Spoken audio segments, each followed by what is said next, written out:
महाराष्ट्र विधानसभा चुनाव में राजनीतिक पार्टियों के लिए कई मुद्दे हैं। इनमें से एक है ज्वलंता मुद्दा किसानों की खुदकुशी का भी है। महाराष्ट्र में इस साल जनवरी से जुलाई तक 1267 किसानों ने खुदकुशी कर ली थी। इनमें से अकेले 557 मौतें विदर्भ के अमरावती में हुई थी।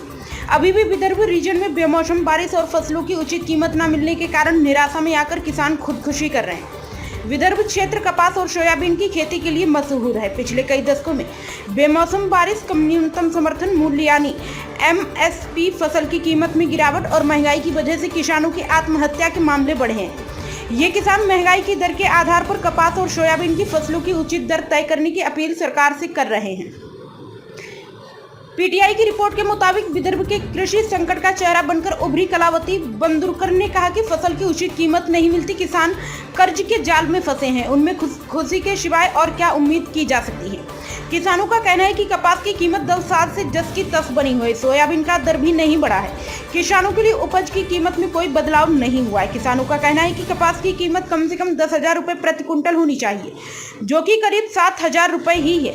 सोयाबीन की दर भी 4,000 रुपये के करीब होनी चाहिए। फसलों की सरकारी कीमत भले न बढ़ पाई हो, लेकिन कृषि में लगने वाले उत्पादों की कीमत में काफी बढ़ावा किया गया है। एक अनुमान के मुताबिक विदर्भ, मराठवाड़ा और उत्तर महाराष्ट्र में कपास के किसानों की संख्या 40 लाख है। बता दें कि कांग्रेस इन किसानों का मुद्दा उठा चुकी है। कांग्रेस के प्रदेश अध्यक्ष नाना पटोले ने केंद्र सरकार को घेरते हुए कहा था कि इसे MSP के मुद्दे पर ध्यान देना चाहिए। वहीं किसान संगठनों की मांग है कि महाराष्ट्र में नई सरकार को उन परिवारों का ऋण माफ कर देना चाहिए जो किसान की खुदकुशी जैसे कदमों से प्रभावित हुई हैं।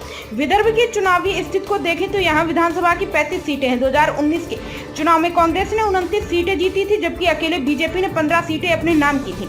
वहीं अविभाजित शिवसेना ने 12 और अविभाजित NCP ने 5 सीटें जीती थी। वहीं 2024 के लोकसभा चुनाव के परिणाम महायुति के लिए निराशाजनक रहे, क्योंकि MBA ने यहाँ की 10 में से 7 सीटें जीत ली थी।